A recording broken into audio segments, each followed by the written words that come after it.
tentang pembahasan i'tidal. Bangkit pasca ruku, bagaimana caranya, apa bacaannya, dan apa hikmah i'tidal dalam kehidupan kita. Seperti sebelumnya telah kita bahas pada rakaat-rakaat atau gerakan-gerakan yang sebelumnya. Bab sekarang kita akan bahas tentang i'tidal. Bismillah. Saya mohon izin akan fokus pada bahasan karena waktu kita sangat terbatas. Mudah-mudahan nanti kita bisa sisakan sedikit untuk diskusi ya. Daerah ini biar saya saja ya. Jadi yang nerangkan saya, nulis saya, ngapus saya, nggak apa-apa. Antum di situ aja biar fokus. Memang mungkin sudah begini nasibnya. Allahu Akbar. Ya. Di Palembang begini juga, Tanah Kusir begini, nyampe ke sini gini juga. Sabar ya Allah. Ya. Oke, sudah mas, sudah. Memang biasa begitu dari dulu. Karena ini sahabat saya. Teruskan ya, baik yuk kita mulai. Saya tulis bahasa Arabnya i'tidal. Aspek yang kita bahas, satu caranya, yang kedua bacaannya, yang ketiga hikmahnya.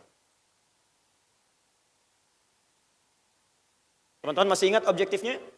Saat kita akan memulai bahasan sholat di awal jumpa kita, saya tidak menginginkan apa yang diisyaratkan oleh Al-Quran, bahwa ada orang sholat tidak paham, tidak mengerti apa yang dibaca dan dilakukan dalam sholatnya. Masih ingat awal di jumpa kita? Kata Allah, ada sementara orang sholat bahkan tidak mengerti apa yang ia baca dan dia lakukan dalam sholatnya. Sehingga, satu, kekhusyuan tidak hadir dalam jiwanya karena tidak mengerti apa yang ia lakukan. Yang kedua, hasil dari sholat itu tidak berdampak pada kehidupan seperti orang dulu karena tidak mampu mengamalkan apa yang kerjakan.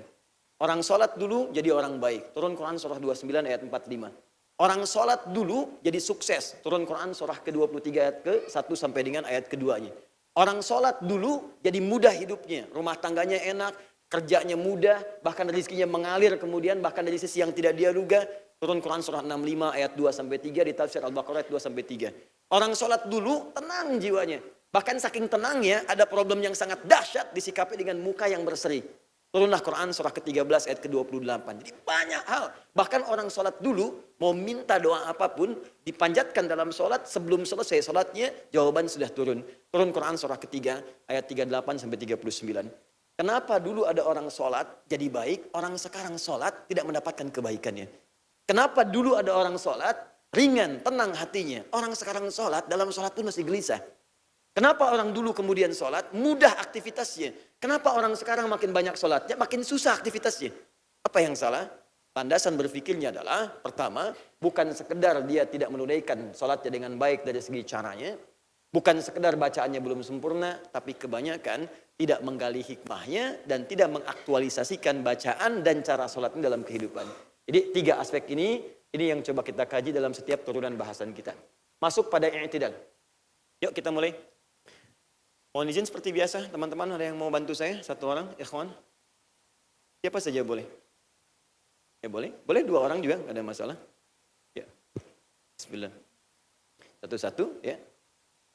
Baik. Dua-duanya ruku, mohon izin. Menghadapnya kemana? Kiblat, baik ya.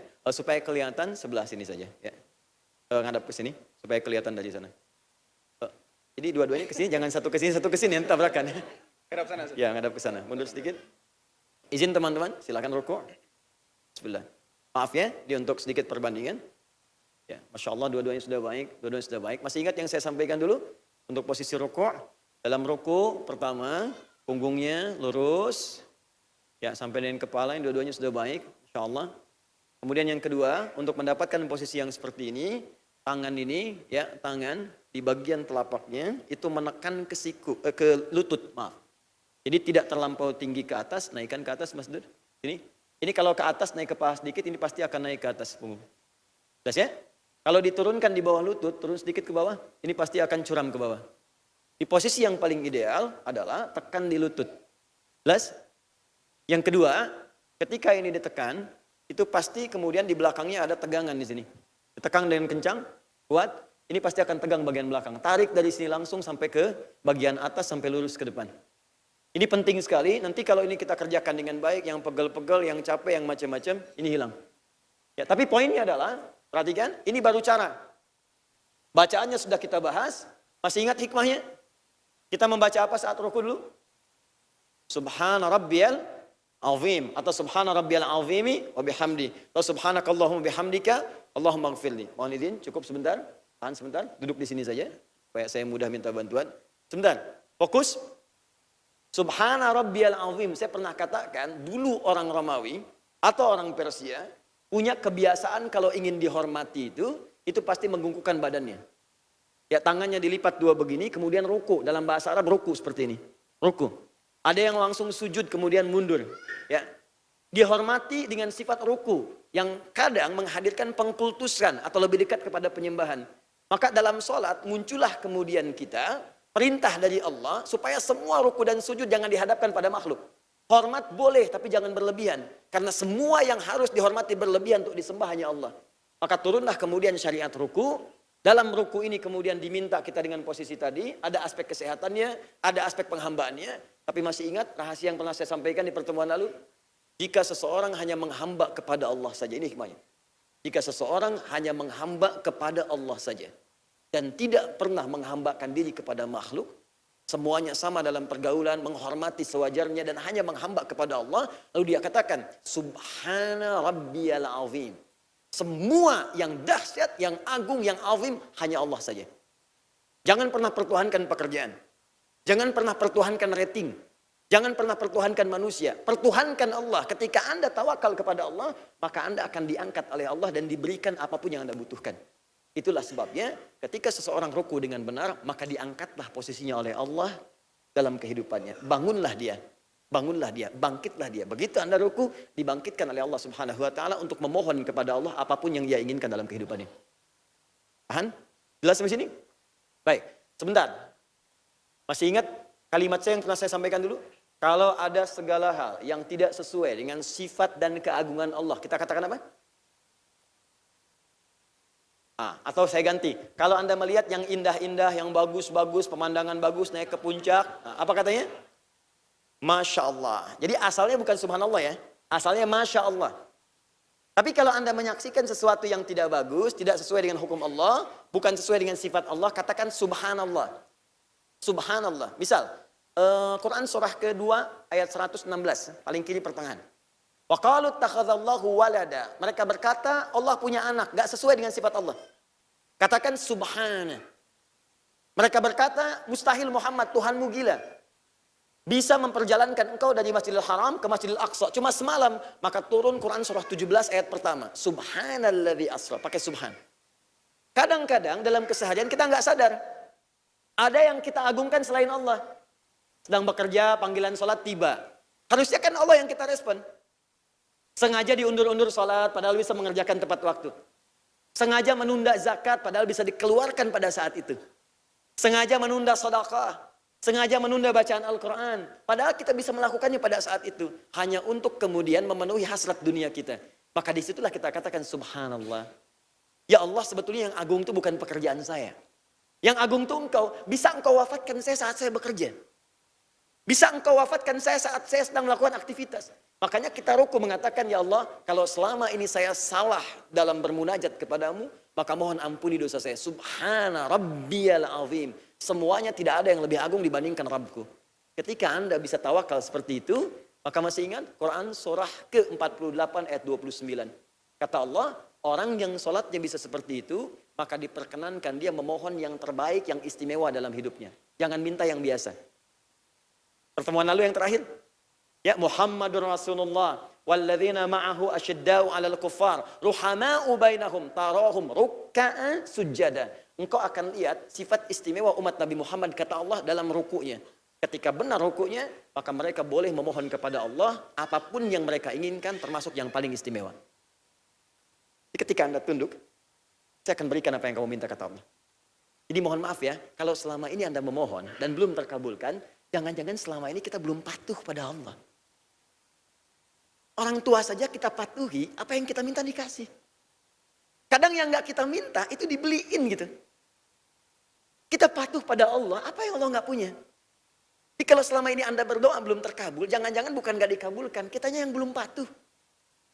Coba lihat deh Quran surah kedua ayat 186, paling kiri sebelah bawah. Sebentar ya, nanti kita masuk lagi ke praktik. Quran surah 2 ayat 186. Ini ayat tentang doa. Fokus. Wa idza sa'alaka ibadi, kata Allah Muhammad SAW, jika ada hambaku bertanya kepadamu tentangku. Maksudnya, jika ada hambaku ingin mencariku. Ingin mencari, ingin datang kepadaku. Fa inni qarib, katakan padanya jangan lelah. Yakinkan pada dirimu aku dekat.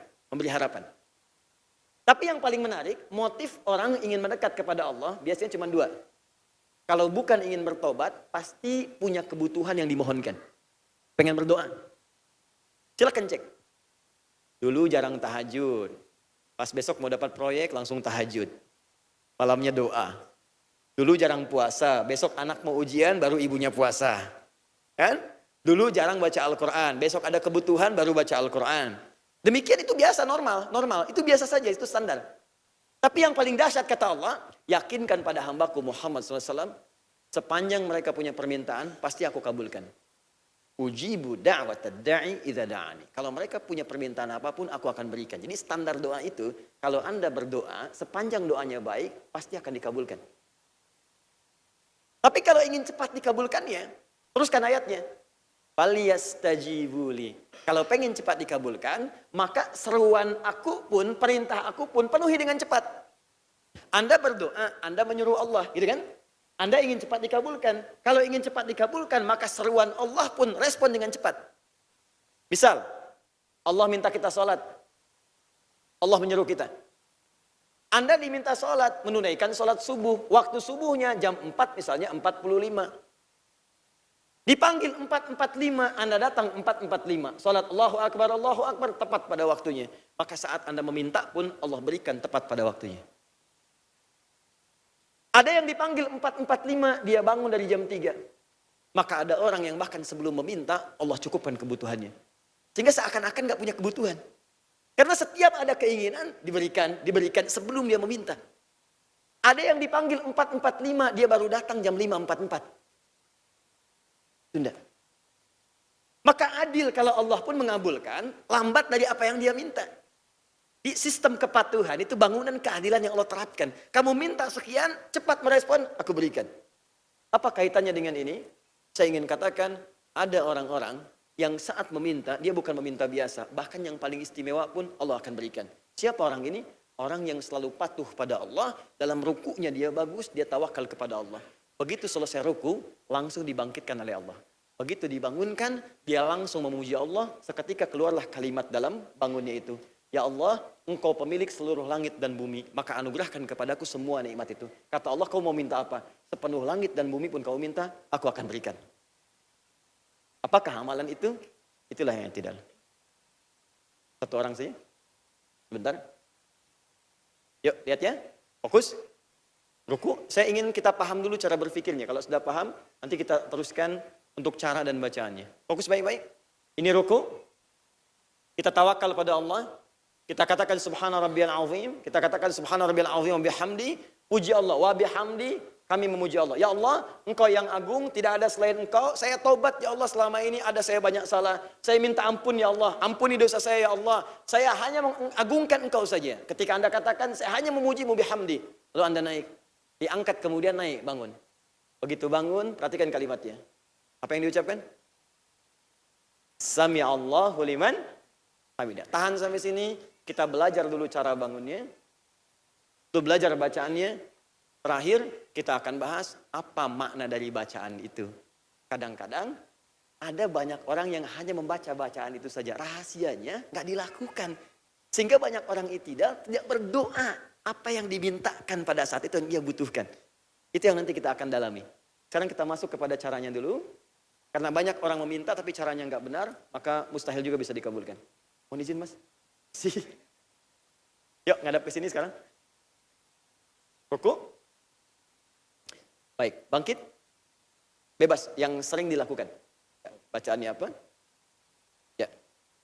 Tahan. Sami Allahu liman hamidah. Tahan dulu tangannya di atas tadi. Mas Ali, silakan. Di ruku. Ya.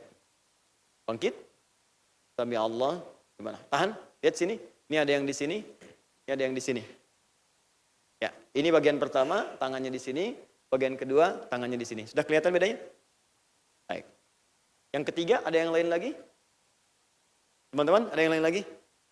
Ada? Silakan maju ke depan. Gak apa-apa. Tangannya tetap di sini ya. Kalau saya gini kan baru turun. Ayo mas. Oh mas Don silakan. Gak apa-apa. Futsal lupain aja. Sekarang kita sedang sholat. Bismillah. Allahu Akbar. Fadal. Geser sedikit. Apa lah ya. Tangannya jadi berubah. Langsung begini atau ruku dulu? Oh iya sih. Ya Allah bismillah. Sami Allah liman hamidah. Bangkit. Tahan. Baik. Ini di sini, ini di sini, ini di sini. Ada yang lain lagi? Ada pernah melihat yang saat bangkit tangannya nggak diangkat? Ada ya? Oh, berarti ada yang keempat ya. Baik, ini saya saja. Dia sudah ruku, bangkit, sami Allah liman hamidah, tangannya di sini. Perhatikan. Ini bagian pertama, yang kedua, yang ketiga, yang keempat. Baik, di antara ini mana yang benar? Sekarang turunkan tangannya sedikit, turunkan lagi, turunkan lagi. Tahan. Yang benar seperti yang dicontohkan Nabi. Itu yang paling benar. Bagaimana menemukan yang dicontohkan Nabi? Kembalikan ke keterangan dari orang-orang yang pernah mencatat dari Nabi. Referensinya pertama di Al-Bukhari. Hadis riwayat Al-Bukhari. Nanti kalau teman-teman ditanya, jadi punya argumentasi. Nomor hadis 757. Ada dua riwayat dengan di 737. Juga di hadis riwayat Muslim. Nomor hadis 397. Yang meriwayatkannya sahabat Nabi, namanya sahabat Abu Hurairah. Ini julukannya, nama aslinya Abdurrahman. Sebelum masuk Islam namanya Abdul Syams. Masuk Islam jadi Abdurrahman bin Sahar. Punya julukan Abu Hurairah, sudah pernah saya sampaikan. Pernah melihat seseorang sedang sholat, kemudian dibimbing oleh Nabi cara sholat yang benar. Orang itu yang dilihat dibimbing itu namanya Khalad bin Rafi Az-Zuraiqi. Namanya Khalad. Di Khalad ini pernah sholat di samping Nabi, diminta diulang sholatnya oleh Nabi sampai 3 kali. Kelihatan oleh Abu Hurairah. Ketika diulang ini dari awal sampai akhir, sampai ke i'tidal. Ketika ketahuan oleh Abu Hurairah, disampaikan ke orang-orang setelahnya, dicatat oleh Imam Al-Bukhari, dapat di sahihnya nomor hadis 757 dan 737. Di hadis Muslim nomor hadis 397. Jelas sampai sini? Halo, jelas? Belum saya bacakan hadisnya ya. Baik, saya perjelas dulu. Lihat baik-baik. Teruskan. Thumma idza raka'a bima makna, kemudian jika beliau kemudian ruku satu orang sini. Fala yarka hatta tatma'inna raki'an. Maka tidak selesai dulu dari ruku ini sampai keadaannya tenang dalam rukunya. Tumaknina. Jangan bangkit dulu. Izin ya, jangan bangkit dulu. Bahkan jangan langsung berdoa. Jadi ruku dulu dengan baik, sempurna dulu bagian tangannya, kakinya, bagian punggungnya. Setelah merasa tenang, darahnya mengalir enak, keadaannya tenang baru berdoa. Subhana rabbiyal azim, subhana rabbiyal azim bihamdi. Sehingga kita merasakan kenikmatan dalam doanya. Baru setelah ini, perhatikan baik-baik. Perhatikan baik-baik. Wa rafa'a, kemudian dia bangkit. Awas hati-hati, hatta yastawiya qa'idan, di riwayat yang nomor hadis 737, hatta ta'tadila qa'iman. Kemudian ia bangkit berdiri sampai badannya tegak sempurna. Saya ulang. Kemudian ia bangkit berdiri sampai badannya tegak sempurna. Jadi yang pertama kali disebutkan dalam hadisnya, kalau seseorang ingin bangkit dari ruku, cara pertamanya bangun sampai badan tegak sempurna. Kalimat sempurnanya disebutkan pertama kali dengan qa'iman, artinya berdiri. Jadi kalau masih sanggup berdiri, usahakan berdiri. Penting ini saya sampaikan karena nanti ada di antara kita, mohon izin maaf sekali, mungkin punya persoalan dengan lutut, sujudnya itu susah. Sehingga kadang-kadang duduk di kursi, tapi masih mampu berdiri. Mohon izin ya, maaf. Misal, ini saya mau sholat nih, saya nggak bisa sujud dalam posisi yang sempurna karena ada masalah di kaki. Tapi berdiri masih bisa. Karena itu takbir berdiri, ya. Ruku kemudian bisa, i'tidal bisa berdiri, tapi sujud nggak bisa, makanya duduk. Nah, kalau sepanjang i'tidal masih berdiri, masih bisa, maka jangan paksakan itu dalam posisi duduk. Ya, paksa berdiri. Jangan sampai kemudian rukunya duduk begini, terus i'tidalnya duduk lagi. Sujudnya duduk, sepanjang bisa berdiri, maka sunnahnya berdiri. Orang yang mampu berdiri dalam sholat fardu, dan dia memilih untuk duduk, maka dia mendapatkan setengah dari bagian sholatnya. Dari pahala sholatnya, cuma setengah. Ingat ya, setengah. Itu pun dengan catatan ada kesulitan dalam dia kemudian dalam berdirinya, tapi masih mampu berdiri. Ya sepanjang misalnya mohon maaf, sholat isya bisa berdiri, cuman karena bacaan panjang dia memilih duduk misalnya. Ya maka dapat setengah pahalanya. Kalau sengaja memilih duduk padahal mampu berdiri, maka sholatnya dianggap tidak sah. Dalam sholat fardu, ya dalam sholat fardu. Dalam sholat sunnah boleh, Anda bisa berdiri tapi pengen duduk, itu boleh. Pahalanya setengah. Paham ya? Tapi kalau sama sekali nggak bisa berdiri, kemudian Anda duduk, pahalanya sama senilai dengan orang berdiri. Tanpa dikurangi sedikit pun. Paham sampai sini? Jadi yang pertama, alhamdulillah. I'tidal dilakukan dalam keadaan apa? Berdiri. Hatta tastawiya qa'iman, sampai kamu tegak berdiri sempurna. Perhatikan, masih ingat bahasan kita di awal sholat? Tidak pernah disebutkan kata qa'im, aqimu, yuqimun, kecuali berdiri sempurna. Bagaimana cara berdiri sempurna? Menghadap ke depan. Badan tegak, lebar kaki selebar dengan bahu. Jelas? Badan tegak, kaki selebar dengan bahu, tidak terlampau lebar begini, tidak terlampau rapat begini, selebar dengan bahu sehingga ada keseimbangan. Belum selesai, fokus, baik-baik, lihat. Mas, yang kedua, berdiri lagi. Lihat sini. Sekarang ngadap ke saya ke sini. Berdiri sempurna. Nah, lihat ya. Ini nanti ada kuda-kuda. Ada berdiri bagian dalam sholat. Kita akan lihat ya. Ada kuda-kuda berdiri, ada bagian berdiri dalam sholat. Lihat sini. Untuk i'tidal, itu beda dengan berdiri biasa. Kata Nabi, setiap orang sholat dalam i'tidal, kembalikan hadisnya, tambah lagi. Al-Bukhari nomor hadis 828. 828. Hatta ya'uda kullu faqarin makana. Berdirilah dia tegak, tadi sudah. Dan pastikan sebelum dia baca doa dan menggerakkan yang lain, pastikan dalam berdirinya semua tulang-tulang rusuknya, bagian-bagian punggungnya telah menempati tempatnya semula. Sampai kembali tulang-tulang rusuknya kembali ke tempat semulanya. Artinya sampai tegak sempurna, sampai merasa nyaman. Awas, hati-hati. Jadi jangan sampai begini, maaf ya, maaf. Baru bangkit, sami'allahu liman hamidah, baru di sini udah sujud. Dan ini belum baca doa, ingat, belum baca doa. Hadis pertama mengatakan tegak dulu sempurna. Supaya yang tadi saat ruku di sini kan ada pergerakan. Ada darah yang beredar, ini belum sempurna. Berpindah dulu gerakannya. Oh, hati-hati. Sempurnakan dulu sampai kembali lagi, rusuk kembali lagi sempurna, darah mengalir lagi. Kalau ini belum sempurna langsung sujud, maka ke dalam kesehatan pun akan berpengaruh. Bukan sehat tapi bisa sakit. Kata Nabi, sempurnakan, tegak dulu, sempurna dulu. Sampai merasakan kemudian seimbang. Hatta ta'tadila. Kalimat ta'tadila inilah yang disebut dengan i'tidal. Kalimat i'tidal muncul dari bahasa Nabi di Al-Bukhari nomor hadis 828 ya, dan nomor hadis 737. Kata Nabi, hatta ta'tadila qa'iman. Sampai kamu i'tidal, sampai sempurna berdirinya, tulang-tulang rusuk kembali seperti semula. Jelas sampai sini? Tahan. Teruskan, tangan. Mas Dud. Wa rafa'a yadaihi hadwa mankibaihi. Kemudian mengangkat telapak tangannya sejajar dengan satu bahunya. Cara pertama. Ya, ini masih di Al-Bukhari nomor hadis 757. Tadi yang sejajar dengan bahu ada dua. Satu Mas Ari, kedua kemudian Mas Doni. Mas Ari, ulangi lagi. Sami Allah. Tangan ini sejajar dengan bahu. Lihat sini, ini cara pertama. Ya. Bisa agak ke belakang boleh, yang penting sejajar dengan bahu bisa di sini. Fokus baik-baik, lihat. Jemari tangan tidak terlampau rapat begini. Tidak terlampau lebar begini. Sewajarnya saja begini. Jelas ya? Fokus, lihat baik-baik. Angkat tangannya sampai sejajar dengan bahu. Ini cara yang pertama. Jadi di sini. Jadi sama dengan Mas Doni. Jadi saya tidak perlu ulangi. Sama di sini. Sejajar dengan bahu. Yang kedua, An-Nasai nomor hadis 1101. Perhatikan baik-baik. Sejajar dengan kedua telinganya. Udhunai hadwa udhunaihi. Mas Dud tadi yang lakukan. Mas Dude. Sejajar dengan daun telinganya.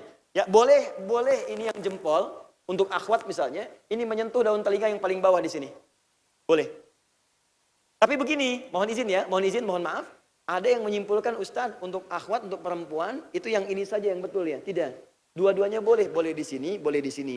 Cuma dulu kenapa perempuan dianjurkan yang di sini? Karena dulu hijabnya tidak seperti sekarang. Dulu nggak ada mukena, kadang-kadang ada yang terbatas. Kalau kemudian ditarik sampai di sini, itu terbuka sebagiannya. Karena terbatasnya kain pada saat itu. Makanya dimintakan ke dalam begini, supaya ini tetap mengalir sebelum turunnya ayat hijab. Setelah turunnya ayat hijab, kemudian memanjang, sampai ada yang jilbabnya memanjang, sampai yang ke batas mata kaki. Modelnya kan banyak-banyak. Ada yang seperti abaya dan seterusnya. Ada yang sekarang pakai mukena, maka tidak ada masalah. Mau di sini silahkan, mau di sini silahkan. Tidak ada persoalan. Jelas ya? Jadi di sini boleh sejajar dengan bahu, boleh sejajar dengan daun telinga, bahkan sampai yang jempol menempel ke daun telinga itu boleh. Yang ketiga, hadis riwayat Ibnu Umar radhiyallahu taala anhuma, boleh bangkitnya tidak tanpa mengangkat tangan. Biasanya ini diterapkan di negeri Maliki. Sekarang Libya, Tunisia, Maroko, Aljazair, itu ketika bangkit kemudian dari rukuknya, sami Allah liman hamidah, tangannya tidak mengangkat. Bahkan dalam takbir pertama itu tangan tidak diangkat dan tidak bersedekap, tangannya begini. Jadi begitu sholat, Allahu Akbar, gini, di Maliki begini. Ya, tangannya begini dan tidak pegang mic. Ya, jadi mohon izin ya. Dan ini kalau sedang lihat begini, misal teman-teman sedang umrah, sedang haji, lihat yang begini, jangan diajak ngobrol. Hey bro, what are you doing? Misalnya. Itu sedang sholat. Karena saya pernah kejadian, saya awal ke Tripoli, kemudian ketemu teman. Jadi menunggu waktu sholat, sudah adzan, ya, dia berdiri begini. Saya kira sedang baru masuk ke masjid, kemudian berdiri begini. Saya tanya, hey, wenak? Bahasa kita, kemana aja gitu? Where have you been? Saya tanya, kemana aja kamu? Tiba-tiba, Allahu Akbar. Dia orang itu sedang sholat. Jadi orang yang tangannya begini, itu belum tentu Syiah. Belum tentu Syiah. Jangan disimpulkan semua yang begini Syiah, tidak. Nanti ketika dia sujud, baru kelihatan mana Syiah, mana Sunni. Sujudnya kelihatan, pas bangkit dari sujud nanti ada tepuk-tepuk dulu begini. Kalau sholat di belakang orang Sunni, dia mundur sedikit nanti. Ya, nanti kelihatan dari batu yang disimpan, ditutup sejadah, atau kemudian bangkit dari sujud, dia tepuk-tepuk begini, nah itu umumnya Syiah. Tapi kalau berdiri begini, tangan tidak bersedekap, atau tidak bertakbir, jangan disimpulkan Syiah. Kamu Syiah ya? Bukan, saya Husain. Nah, itu jangan tidak semua harus ditanya ya. Paham ya? Baik. Jelas sampai sini? Oke. Jadi kalau misalnya ada yang begini, sami Allahu liman hamidah, tangan di sini benar tidak? Benar. Kalau ada yang di sini tangannya benar tidak? Kalau ada yang di sini benar tidak? Ah, jadi kalau yang salah, yang tidak salah. Kita sepakat itu. Ya. Jadi tolong jangan berselisih. Jangan kemudian berikhtilaf pada sesuatu yang dipersamakan atau dibenarkan oleh Nabi. Sahabat gak berselisih. Awas, tabi'in tidak berselisih. Orang salaf tidak berselisih. Para imam tidak berselisih. Anda sahabat bukan. Tabi'in bukan. Imam bukan. Makmum kadang-kadang. Gitu kan? Tiba-tiba Anda berselisih. Nah, jelas ya? Paham ya? Nah, kalau sudah paham, sekarang saya izinkan untuk kembali. Sekarang kita masuk ke bacaannya. Lihat sini. Ada 3 rahasia dalam bacaan. I'tidal. Dan jumlah bacaannya ada 12. Bukan cuma 1, 2, 3 atau 4. Ada 12 bacaan i'tidal. Fokus. Nanti yang paling populer dari 12 ini ada 3 bacaan. Jadi saya sederhanakan kepada 3 bacaan karena ini yang paling populer. Lihat sini. Fokus baik-baik. Kita dari ruku tadi. Bangkit, misal saya ambil yang diangkat, sami'allahu liman hamidah, bersamaan dengan berdiri ya, bersamaan dengan berdiri. Kemudian, perhatikan baik-baik, kalau Anda jadi imam, jadi makmum, maka kalimat ini mutlak untuk diucapkan. Ada yang menyebutkan fardu, ada yang menyebutkan sunnah muakkadah. Tapi umumnya mayoritas mengatakan, karena disatukan dengan gerakan sholat, maka dia wajib untuk diucapkan kalimat ini. Jadi begitu Anda naik, sami'allahu liman hamidah, kan? Baik sholat sendirian atau jadi imam. Kalau menjadi makmum, maka ada 2 pilihan. Bisa mengulang kalimat yang sama, sami Allahu liman hamidah, atau menjawab dengan kalimat yang kedua, Rabbana walakal hamd. Perhatikan, kalimat pertama sami Allahu liman hamidah itu istilahnya disebut dengan tasmi' namanya. Nanti saya berikan rahasianya di akhir. Tasmi'. Tasmi'. Dari kata sami'a Allah tasmi'. Apa itu tasmi'? Memperdengarkan sesuatu. Memperdengarkan sesuatu. Kita ingin memperdengarkan kepada Allah tentang pengakuan kita kepada Allah. Ya, lihat sini. Kan Allah perintahkan dalam ruku. Hei, pasrah kepadaku. Jauhkan dari hal yang tidak penting. Minta kepadaku. Menyembahlah padaku. Tawakal kepadaku. Lalu kita katakan, Subhana rabbiyal azim. Wa bihamdi. Ya Allah, engkau perintahkan saya ruku, saya ruku. Dan saya katakan subhana rabbiyal azim. Ya Allah, mulai hari ini saya akan tunduk kepadamu yang agung hanya engkau saja. Saya tidak akan persekutukan engkau dengan apapun. Maka Anda kemudian bangkit. Saat kata Allah bangkit, Anda katakan, Sami Allah. Allah, engkau pasti mendengar apa yang tadi telah saya sampaikan. Jelas? Itu yang disebut dengan tasbih. Jadi kenapa bacaan Anda saat bangkit dari ruku beda dengan ketika ruku? Semua bacaan perpindahan sholat itu selain i'tidal semuanya Allahu Akbar. Silakan cek. Mau ruku, Allahu Akbar. Mau sujud, Allahu Akbar. Bangkit dari sujud, Allahu Akbar. Bangkit dari tahiyat, Allahu Akbar. Cuma bangkit dari ruku, Sami Allahu liman hamidah. Cuma itu. Apa rahasianya? Apa maknanya? Karena ketika Anda diperintahkan ruku, tadi Anda diperintahkan ruku kamu sekarang. Ya tawakal kepadaku, ya Allah saya katakan, engkau yang paling agung. Tidak ada yang agung selain engkau. Mulai hari ini saya akan patuh kepadamu. Engkau pasti dengar apa yang saya sampaikan. Maka ketika Anda bangkit, Anda katakan, Sami Allah. Ya Allah, engkau pasti mendengar apa yang tadi saya sampaikan. Dan ketika saya memujimu, Subhana rabbiyal azim wa bihamdi. Hamdi, kalimat pujian. Bahasa singkatnya disebut dengan tahmid namanya. Tasmi' dan tahmid. Tahmid. Makanya Anda katakan, engkau pasti mendengar ya Allah, barusan aku mengakui engkau yang paling agung dan aku memujimu.